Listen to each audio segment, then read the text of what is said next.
just if you can, everyone can mute. I don't know why I had some feedback then. Okay, well, welcome everyone. The recording appears to have started, so that's fantastic news because we were encountering a few technical issues this morning. So good morning, members and members of the public, to the digital meeting of Cabinet held here on Microsoft Teams, Wednesday, 8th of December. As you'll be aware, the meeting will be recorded and made available to view on the Council's website. Okay, so thank you very much. Have we received any apologies? No apologies of absence has been received. Okay, thank you. Okay, thank you.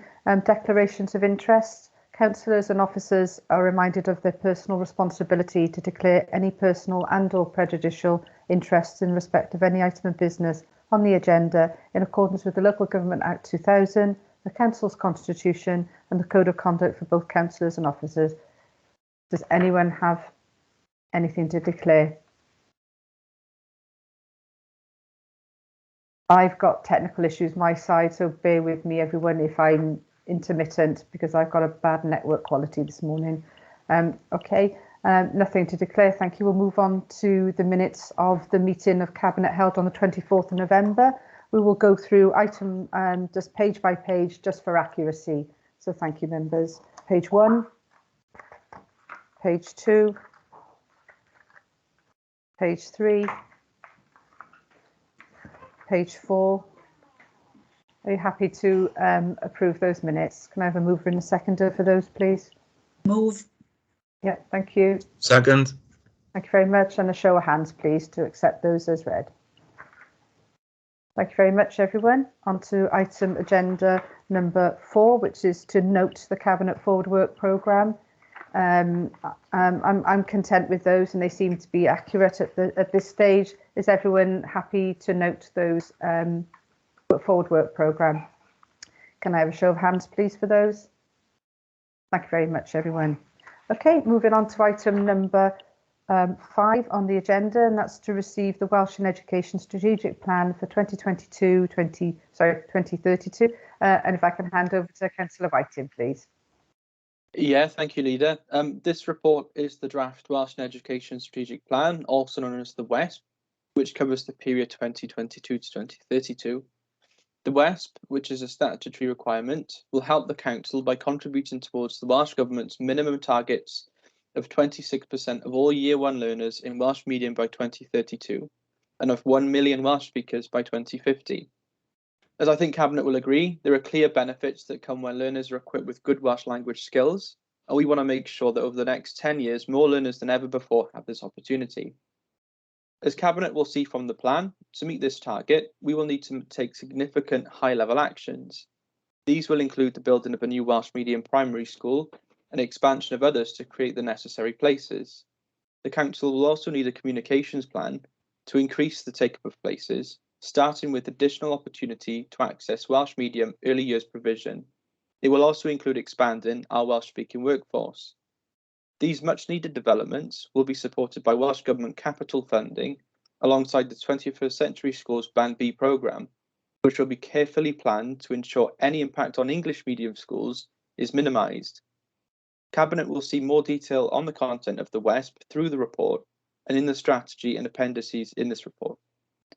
It has been a huge task to develop this strategy, and I'd like to express my thanks to Sarah Much and all of her team for the fantastic work they've done on this to date and in such a short time.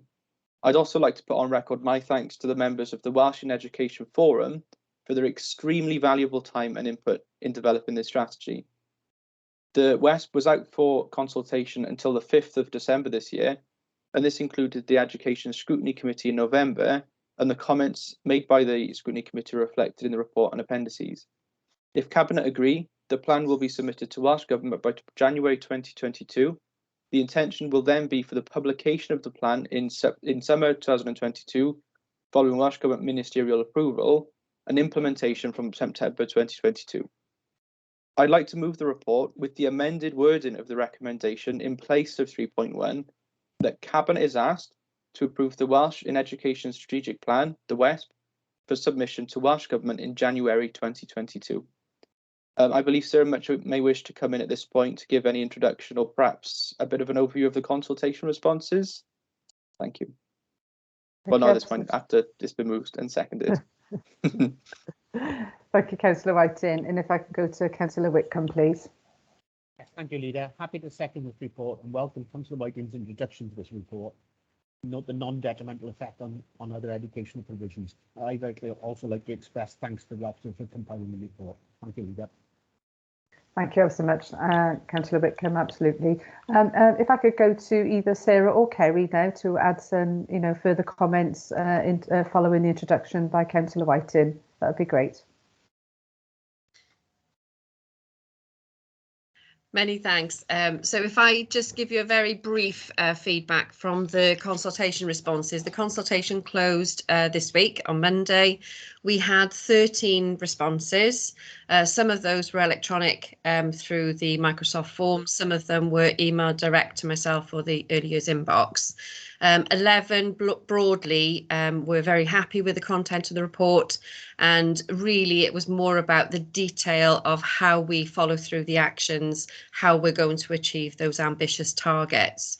It was highlighted in many of the consultation responses around the concern of workforce development, and I think that is one area that we all know is going to need a significant input, and on a national platform as well. We have that there've been some very innovative ideas coming through, and I think that is something we need to highlight with the Welsh education team in Welsh Government to look at maybe an apprenticeship route for both childcare and the teaching workforce in particular. So it is an area that I think of concern. We've also highlighted with Welsh Government with the new proposals around the 2-year-old childcare, that obviously as well as the capital infrastructure we'll need for schools, we will also need that for early years provision as well. I think that just gives a very brief summary. We will be doing a consultation report, a compiled report, which we'll take to education scrutiny in February. Thank you ever so much, Sarah, for running us through that. And as you say, the information's only just it's only just hit our inboxes, etc. So it's really important that we gather that information. And absolutely, I can understand why people would just want to know about the details of how we progress this going forward. So as you say, that will be teased out over time now. Following the submission of this into Welsh Government. And absolutely, it's important, isn't it, that we raise these concerns, particularly around the recruitment, in teaching and childcare. It's absolutely, we know that's been there in the background for some time. So we do need some sort of catalyst, and support from Welsh Government in order to get that moving. So thank you. Kerry, did you want to add anything further following Sarah's comments? No, just to echo what Sarah said, I think it's important to stress and emphasise the collegiate approach to this, the full buy-in through the West Forum, the hours and hours and hours of consultation, taking on board all the comments that have been made. So I think, it's truly a co-constructed plan. I think 10 years seems a long time. However, for many of the projects, that's realistic. And, we signal that. And what we're going to do with the education strategy that we're developing for September is to align that to particularly the other important plans. And this would be a very important plan to align it to. So it's very ambitious, but I think it's also a tribute to how far we've come with this and the level of confidence we have to be able to deliver on it as well. So I think it's a really positive document, actually, and I welcome it. Thank you. Thanks ever so much, Kerry. And absolutely, and having seen iterations of previous plans in former roles, then I do know the amount of work that goes into this. So again, well done, because I know it is a tough going, and particularly in light of the situation we're in at the moment with COVID, etc. So thank you. Were there any comments from the Cabinet in relation? Councillor Stenner? Yeah, thank you, Leader. Sarah touched on teaching provision when she gave a brief overview, but could you elaborate on what plans are in place to encourage Welsh medium teachers into these new Welsh medium schools? I think part of our concerns is that we need to capture them before they've even thought about going into teaching. So really, we need to be working in the year 10, 11 arena to look at what are our routes through for both teaching, for teaching assistants, for childcare, and really inspire those learners to go into it as a career, and then working with our higher institutes about how we can get a progressive journey going through.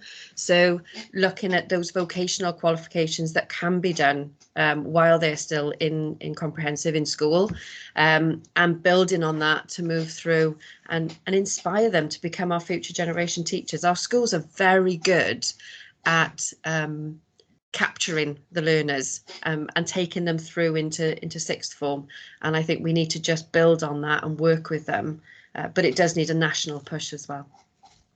Yeah, absolutely, Sarah, it does. And I think those pathways are so important, aren't they, that we're clear on those, you know, particularly down the sort of vocational routes and all things like that. It's capturing all, isn't it, really? And I think that's what we need this strategic plan to do. Kerry, did you want to come in there? Yeah, just to add, until recently, as you know, we've got one Welsh medium secondary school. It's a very large one. And until recently, the school was in a statutory category. With Eston, we were delighted in October when we had the news that the school had been removed from that category and is thriving. But that categorisation did affect the ability of Cymru to focus on you know, taking more students in and things like that. So they were particularly delighted at that news for that reason. It gives them more freedom to increase that particular part of their offer. And I know that, you know, they have a long established history, for example, of training teaching assistants, because it's not just the teaching workforce, it's also the teaching assistants and support staff in general. So I'm sure now with that change in categorisation, you know, we'll see an increased ability to do more. And I know that's something that the leadership team at the school are really excited about. And they work really closely with the other two Welsh medium secondaries in the region. And I know that EAS are looking at this too through their business plan. And I'm sure you'll see links to that when you have that business plan through in the Easter term. Thanks. Thank you for that. And thank you for reminding me about the change in categorisation for Cymru, which is absolutely brilliant news. And I'm so pleased for them. You know, the senior leadership team there at Cymru has worked so hard and so tirelessly to move out of this category. So I'm really, really pleased that, you know, you've just reminded me of that brilliant news. So thank you.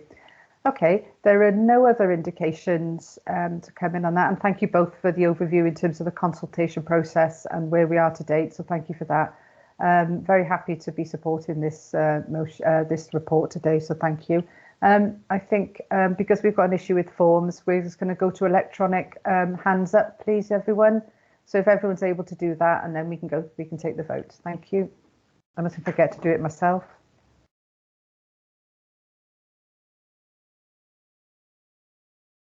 Okay. Colin. Yep, brilliant. That's everyone. Thank you ever so much, everyone. That's passed. Thank you, Sarah. Thank you, Kerry.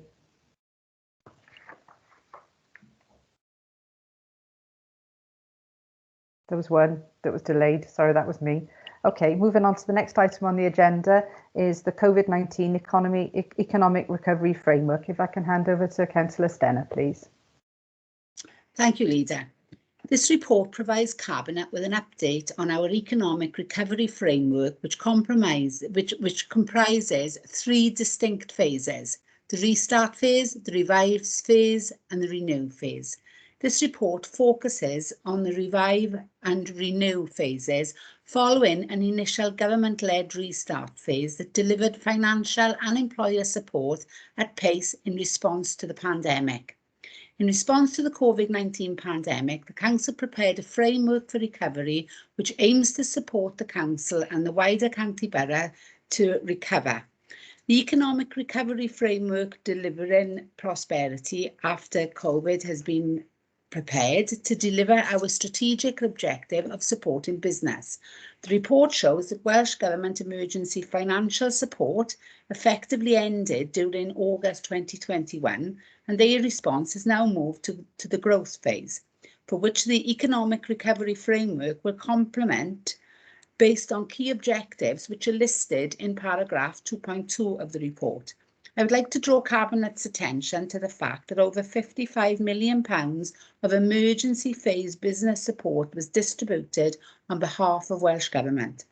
The recommendation is shown at 3.1 of the report to agree the strategic direction, objectives and action plan proposed for the revive and renew phases. The reason for the recommendation is to provide a cohesive framework and action plan for economic recovery. I move.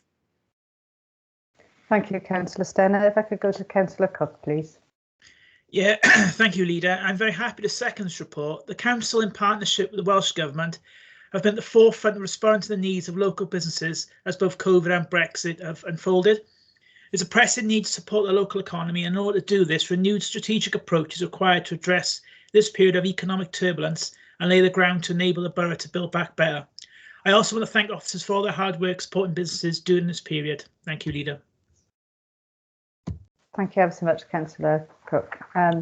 Yeah, absolutely. It's great to see this report with us today, because obviously, as we remember, we had already looked at the different phases, you know, in terms of restart, revive and renew, and how important they were for us moving forward. So this is really good and has made great progress in terms of the strategic element of this and the direction for this report. So are there any comments from anyone in relation to the report? Did any, Councillor Stenner? Thank you, Leader. I haven't got any questions on the report. It's an excellent report, but I would like to place on record my thanks to officers for all their hard work in supporting our businesses throughout the pandemic. Not only were they facing the effects of a global pandemic, but also the exit from the EU. And I'm sure that our businesses in the borough are also very appreciative of the support they have received. Thanks. Yeah, absolutely good point there in terms of Brexit, and it was a bit of a perfect storm, wasn't it? You know, around everything linked to this. So, Councillor Cook. Yeah, thanks, Lee. I got a quick question. I understand we'll be employing an international trade support officer for a fixed period to work with businesses across the borough to support their overseas trading requirements. Do we know if any other councils are doing this, and what impact do we think this will have on our local businesses? Okay. Paul, did you want to come in on that? Yeah, thanks, Leader. I'm not aware of any other local authorities that have that position in place. There is a team that is and exists and has existed in Welsh Government. And when I sort of spoke to them prior to the appointment, they were quite excited about, you know, the development, because it gives them an arm within local authority areas that they rely on for information and intelligence, and working with the local businesses and the local authorities is quite important to direct support as well to the right sort of place. So they and the support officer that is in place has been working closely with Welsh Government and started to sort of network with the businesses that need sort of help and support, and signposting to the various sort of support agencies that exist to help, not just with the difficulties of the position presented through Brexit, but the changing nature of markets to companies as well. And hopefully going forward, we'll be able to support a number of businesses to expand, grow and prosper, not just focusing on Brexit, but looking towards the future as well. Thank you for that, Paul.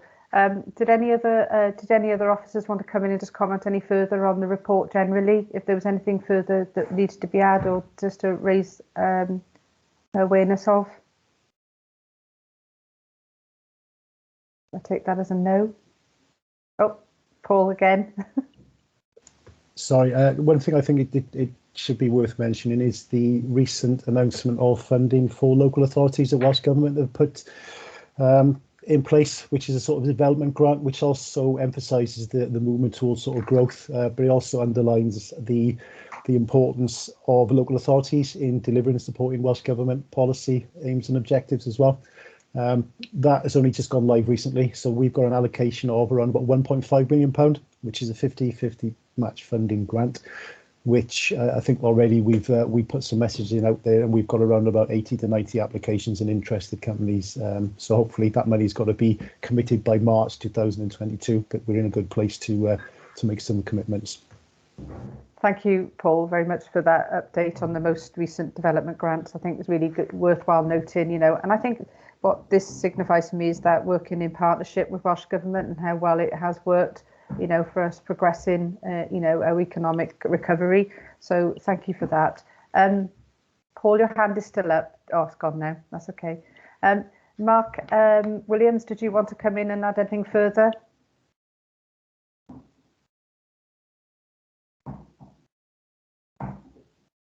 Or any other officers before we go to the vote? Sorry, Phil, I couldn't get my team screen to come back up then. No, I don't think there's anything to add that Councillor Stenner and Paul haven't said.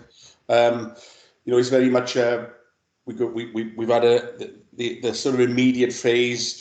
As we come out of the pandemics, this is very much a long, medium to long term game as well in terms of helping our businesses. We're seeing town centre businesses start to get back on their feet a bit with certainly a footfall is up. Lots of people using sort of cafes and stuff in town centres, which is good. And hopefully they'll have a good Christmas and hopefully we will not have another lockdown announced. Thank you.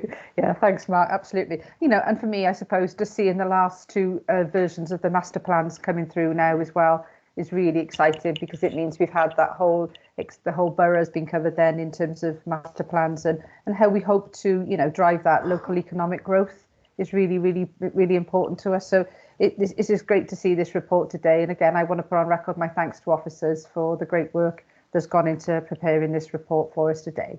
Okay, well, there are no other indications to come in, so we will go to the vote then. Electronic hands, everyone.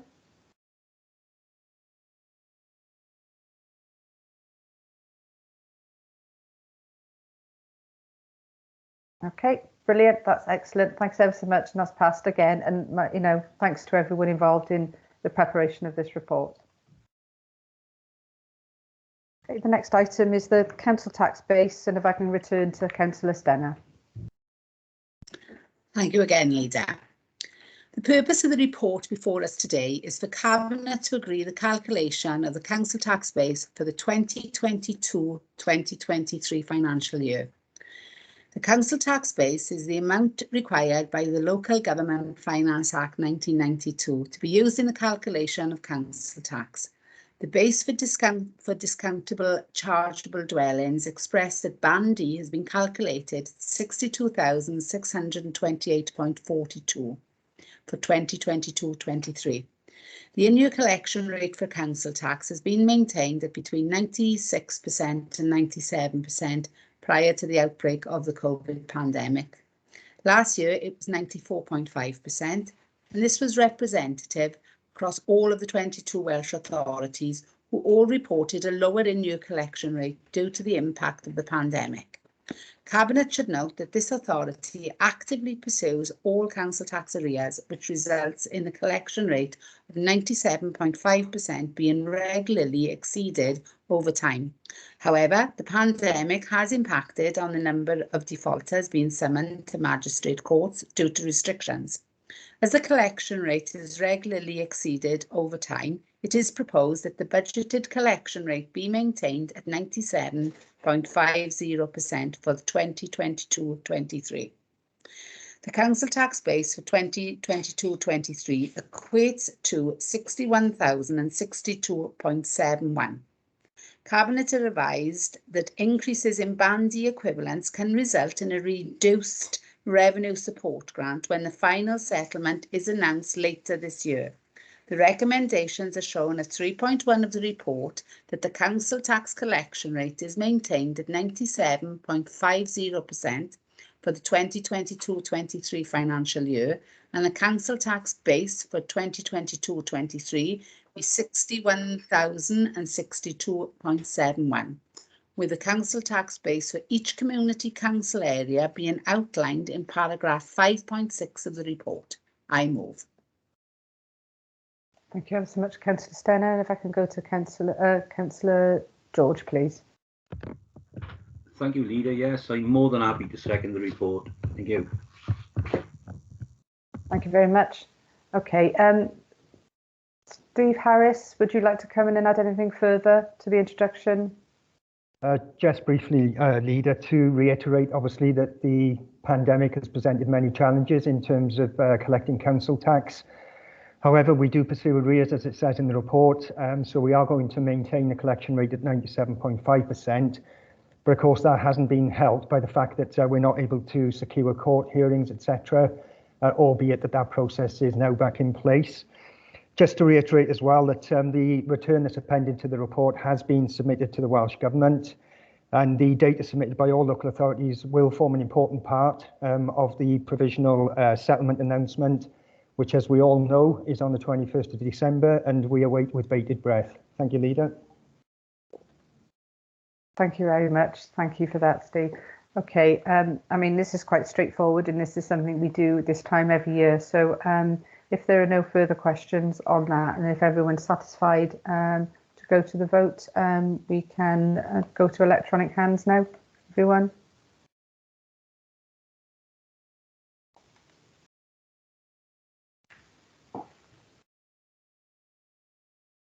That's everyone. Thank you ever so much, and thank you. Okay, the next report on the agenda is item 8, which is the implementation of a hybrid meeting solution. And if I can hand over to Councillor Gordon, please. Yeah, thank you, Leader. The purpose of this report is to seek Cabinet approval to procure and implement a hybrid meeting solution in Tîn Penanta that will enable meeting attendees to fully and seamlessly participate in meetings proceedings either in person or from a range of remote locations. Since June 2020, the vast majority of public meetings carried out by City Council have been held remotely. This has enabled members and officers to participate in the democratic process while also aligning with Welsh Government guidance to work from home wherever possible. While the practice has now become fully embedded, it is inevitable that at some point in the future, greater numbers of elected members and officers will choose to physically participate in meetings. It is also conceivable that some members and officers will choose to or need to engage in those same meetings remotely. Caerphilly members have also made it clear that when returning to the chamber in person, they wish to engage in the democratic process in the same way they were able to prior to the pandemic. This would mean standing, speaking to the room and voting as they have done previously, something that current platform cannot offer at this time. Two suppliers have provided the compliant project costs against the stated specification and to the recommendations below seek to move forward with the chosen provider for the work. Before I do the recommendations, Leader, if I just quickly take you through to 5.11 of the report, tender submission and pricing. There is a table there of two suppliers, Supplier A and Supplier B. The lowest cost submission was submitted by Supplier B, and the subject to Cabinet approval for the funding, the Council will award a contract to Supplier B and subsequently begin the process of implementing the new system. I'll take you now to the recommendations of 3.1. The Cabinet agreed to award the contracts for the implementation of a hybrid meeting solution and associated hardware to Supplier B for an initial period of 3 years, with an option to extend up to a further period of 3 years. 2. Meet the £124,899 one-off capital costs of the solution and associated electrical infrastructure upgrades of circa 7k from the Member Services Earmark Reserve. And 3. Meet the total ongoing costs of £126,841 for the software platform and associated support and maintenance for the initial 3-year term of the contract by establishing a specific earmark reserve from the 2021-2022 miscellaneous finance revenue contribution to the capital outlay budget. And the reasons for the recommendations are at 4.1 and 4.2. I move the report on the recommendations. Thank you ever so much, Councillor Gordon. If I can bring in Councillor Pritchard, please. Yeah, thank you, Leader. And can I second the report and just say as Councillor Gordon has indicated, Welsh Government guidance is still, to work from home wherever possible. We'll see over the coming months whether that strengthens or weakens, but we're kind of in the situation now where we don't know what's going to happen next week or tomorrow. But I think the options in front of us do straddle both sides, because clearly some members do want to come to the chamber, some officers might do as well, whereas other members clearly would prefer to stay at home and look at the guidance. So just in saying that, Leader, I'll second the report. Thank you. Thank you ever so much, Councillor Pritchard. Councillor Gordon. Yeah, I just want to make the point, Leader, that we will do everything we can to make this happen, but also to keep everybody safe.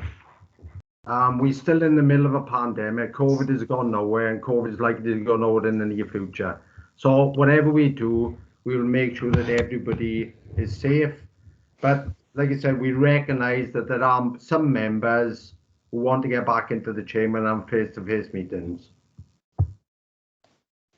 Thank you ever so much. Yeah, absolutely. And before I bring officers in, I think it's important to note, isn't it, that this is not going to happen immediately. This is really, going to happen over into the next term. Absolutely, which is really important. But again, I just want to reiterate what you've just said there about ensuring that safety is key in all of this. We are aware that, we will emerge, potentially in the next 6 months where there will be more of a hybrid solution in many workplaces. And I know many authorities up and down the country, not just Wales, but UK generally, are looking at these types of options, because I also think they provide that inclusive nature. So actually those that are unable to attend meetings in person will be able to attend and take part in their democratic rights. So I think that's really important as well, that we're looking, really, it's a way of operating in the 21st century. So out of something so awful as in the pandemic, it will be another enabler, I think, for the connectivity with councillors to interact. And I think that's really important. And as you say, what we've got currently will not give us that. So it's important that we go to this hybrid solution. So I'm very much very glad to see this report in front of us today. Okay, I've got loads of hands flying up now. If I go to Councillor Whiting first, and then I'll bring in Dave Street and Ed Edmonds. Yeah, thank you, Leader. I just wanted to really add a comment that, for those councillors who are working as well as their work as a councillor, who have childcare responsibilities, caring responsibilities, in the past, having to rush between meetings has been a big challenge, and we've had to live in cars almost, trying to go back and forth places. So I think this will really help when it comes to democracy in general in Caerphilly, to allow a broader range of people to be confident that they can run to be councillors and do the role of a councillor in a much better way. And I think we've got the technology now to do it. We probably always did, but COVID has been a good way to increase the impetus on doing this. I'm really happy to see this coming forward. Absolutely, and I think it's been a catalyst, isn't it, Councillor Whiting? I think that's the point, isn't it? We've reacted and had to go in a different direction, as we all know, through the many reports that we've seen over the last 20 months. But, again, this is about taking part, and I think you're absolutely right. This symbolises a new future. This actually does help, in terms of that, those with caring responsibilities and maybe other, maybe on the, in terms of disability, all those sort of things that actually, this is an enabler, and I think this is really important for us today. So if I can bring in Dave Street, please. Yeah, thank you, Leader. I really go back to Jamie's point. I don't think there's any chance that we're going to get any sort of lessening the restrictions and advice around working from home. I think there's every chance they're going to be increased in light of the current situation. But almost regardless of this is clearly, for reasons that others have said, the right thing to do. It is going to require a certain amount of adjustment and people getting used to the hybrid solution. We've all had to move away from in-person meetings and getting used to this. This will require an adjustment again. It will require some training and support for elected members and officers. So we may get some grumbles in terms of this is different, this is new again. But I really want to go back to your point, Leader, almost regardless of COVID, in terms of that sort of inclusivity and equality agenda, this is absolutely the right thing to do, whether it's for reasons of childcare, whether it's for reasons of disability or any other reasons. This is absolutely the right thing to be doing going going into 2022. So yeah, it will help us in the context of keeping people safe in a pandemic. But quite frankly, even if there wasn't a pandemic, this is absolutely the right thing to do. Thank you. Thanks ever so much, Dave. And if I can go to Ed now, please. Yeah, thanks, Leader, and thanks, members, for the way you've received this report this morning. It is progress. For reasons we've already discussed, it's a good thing. Many of us think it's a good thing to be able to participate this way. Councillor Whiteling's points about further democratic engagement, I think it definitely supports that. The bit that hasn't been raised this morning, and I see it as an afterthought, which is helpful, is that this is also a legislative requirement of us post-May. So there's lots of reasons for us to do this, and we've chosen the ones that are much more progressive. Just a couple of other things to point out in terms of the report as well. We have a couple of other things that are required of us post-May. We have to live stream our meetings. As it currently stands, we're unable to do that with the existing platform. The new platform will offer that. We've also got the ability to then simultaneously translate meetings into Welsh language as well as English, which is another big bonus. And I think above all else, I think this is going to kind of cement us really as a new style of organisation. It's going to give us that capability to really get things done efficiently and effectively, but also to do those things in the public domain. You know, we are accountable to our electorate. We will be making decisions right across the piece that everyone can participate in if they wish. And just on that, this system is not just being installed in the council chamber. So we haven't yet had guidance from Welsh Government about which meetings we might wish to publish or broadcast, or indeed are told by Welsh Government which meetings we must broadcast. But it will be extended into the Sahawi and the Eber rooms as well. So, you know, if Cabinet and scrutiny meetings also want to go down this path, we'll have the technology and the capability to do so. So again, thanks ever so much for your comments this morning, and looking forward to putting this in place for you all. Thank you. And do you know what, Ed, you just touching on that in terms of the live streaming and the Welsh language, you know, that was remiss of me not to even bring that up, because they're key functions that we need to absolutely embrace going forward. So I think, you know, the fact that Welsh language can be simultaneously translated, I think that is fantastic news. Having sat on many, you know, Welsh WLGA meetings, you know, where we're able to do that, because we've had to go through different forums, different platforms rather, to do that. So that is incredible. But let's not forget also, in terms of the climate emergency that we're facing, this is less journeys, isn't it? This is less people being on the road, moving around, you know, potentially at those rush hour times as well, that Councillor Whiting alluded to, you know, where we've all had to leave our workplaces and rush in a car to get somewhere, you know, and often screeching to a halt and find, you know, you're 5 minutes late because you've been stuck in traffic. So I think the whole ethos around this is actually facing in the right direction. And as you said, it's very progressive and it's very forward thinking in terms of us as an organisation. So I'm more than happy to support this. Okay, I can see Rob Tranter's got his hand up. If you'd like to come in, Rob. Yes, thank you, Leader. Just to reiterate that it will be the law from May that members must be able to join a meeting from a variety of venues. So that's what the law says. We could continue using Teams, and we could have members in the chamber talking through Teams, but I don't think that would be a particularly realistic option, in that the debate would be stymied, in my view, when some members get back to the chamber. But we are going to have members joining us from a variety of locations going forward. I'm absolutely certain of that. It's what the law requires. The law will require a simultaneous translation, as Ed says, and furthermore, for it to be live streamed. My final point, which is very interesting, I think, is that in England, councils have to have face-to-face meetings. This legislation does not affect England. Local government, of course, is a devolved function. So in England, the councils there have to hold face-to-face meetings, which is quite incredible, I think. But that's the way the law stands in England at the moment. Thank you, Leader. Yeah, and you're absolutely right. I've had some colleagues of mine that are councillors in places like, you know, the northwest and they are shocked and saddened that they're being forced to actually meet face to face going forward. So yeah, it's an interesting point. So thank you for raising that, Rob. Okay, there are no other indications to come in on this, so I think we're more than happy to go to the vote now. So if I can ask you all to do your electronic voting, everyone. Brilliant, that's carried. Thank you ever so much, everyone, and thank you for officers there as well. So if we can go to the last report on the agenda today, and that's the grass cutting regime. And if I can go to Councillor George, please. Thank you, Leader. Yeah, the purpose of the report is to seek the view of Cabinet in relation to the grass cutting regime across the county borough and proposals to enhance and promote biodiversity following consultation with local members. A report was presented to the Environment and Sustainability Scrutiny Committee on the 26th of October to seek their views prior to the report being presented at Cabinet.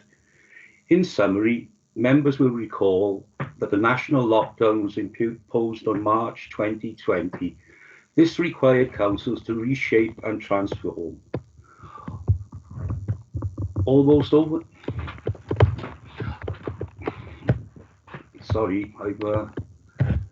overnight to respond to the COVID-19 global pandemic. Consequently, many services across the council were paused. One of these services was the grass cutting regime. The national lockdown and local lockdowns forced residents to interact with their surroundings in a new way. Whilst people worked from home where they could, the local environment became a source of appreciation as the lockdown rules heightened. Appreciation for our local county and urban parks, along with other green open spaces, heightened, which benefited residents with both their physical and mental well-being. Throughout the summer of 2021, a consultation exercise was undertaken with local members to identify suitable areas within their prospective wards which could be allowed to flourish during the summer periods. These spaces would be marked with a wooden plaque thanking residents for allowing the dedicated areas to grow into eco-friendly spaces and allowed to produce abundant flowers, pollen seeds and habitat for wildlife. I'd like to move the recommendation that the approach adopted in 2021 cutting season be adopted as a standard going forward in relation to our highways, verges and bypass routes where the mowing is kept to a minimum. The urban areas such as housing estates, older persons accommodation, cemeteries, etc. are maintained at the current cut-in frequency. The Cabinet endorsed the list of areas nominated by both officers and local members within their prospective wards, which could be allowed to flourish during the summer period. Officers will continue to work with local members to identify areas as the programme is expanded. The reason for the recommendation is to fulfil our statutory biodiversity duty and to assist in our response to climate emergency, which the Council declared in 2019. I so move the report. Thank you. Thank you, Councillor George. And if I can go to Councillor Pritchard, please. Yes, thank you, Leader. Yeah, I'd like to second the report. I think it's very extremely important to promote biodiversity. And as Councillor George has just said, this council did declare a climate emergency back in June 2019. This is a small part in making that possible. So it has my 100% support. Thank you, Leader. Thank you very much. And can I just ask a question in relation to adding additional areas of land to be set over for the biodiversity? Because recently I was approached by a resident in my ward where they asked for an area to be included in this. So what do I need to do, Mike, in terms of sorting that out? Yeah, thank you, Leader. As I've said in the report, we continue to work with local members to add lists to areas to the list. Obviously, it's important that we get this principle approved. If members are comfortable with that approach, then going forward. No, absolutely support this approach. I think it's a great approach for us to take. And as you said, you know, in relation to some of the positive comments that we had about different strategic routes that were left to let biodiversity flourish, etc., was outstanding. You know, and we were recognised nationally, weren't we, by a few celebrities in terms of noting what we had done. So that's fantastic. Councillor Gordon. Yeah, just a comment. I hear what Mike just said and what Councillor George just said. Members, if there are any other areas that officers do identify in the future for wild med or whatever, that they do actually contact local members, ward members, and consult with them. Okay, thank you for that, Ken. Okay. Mike, Mark, did you have anything further to add to the report? No, nothing further, Leader. Nothing from me, Leader, thank you. Okay, thanks, Mike. Thanks, Mark. Okay, absolutely fantastic report, and I think it really, you know, bodes well for the future in terms of how we progress these areas and pieces of land. And as you say, we will be adding to them further. So I'll be in contact about the one in my own ward. But I think the principle is absolutely sound, and it's something that we support. So without further ado, and obviously making reference to Councillor Gordon's point in terms of ensuring that we have that collective conversation with ward members is really important. So without further ado, I think we shall go to the electronic vote using our electronic hands, everyone. Mine is so slow. Sorry about that, everyone. Okay, brilliant. That's passed and that's approved. So Mike, I'll be in contact. Okay, thank you, Leader. Okay, brilliant. Thank you ever so much. Great report. Okay, so that concludes the meeting today. So if we are able to stop recording now, and thank everyone for their attendance today.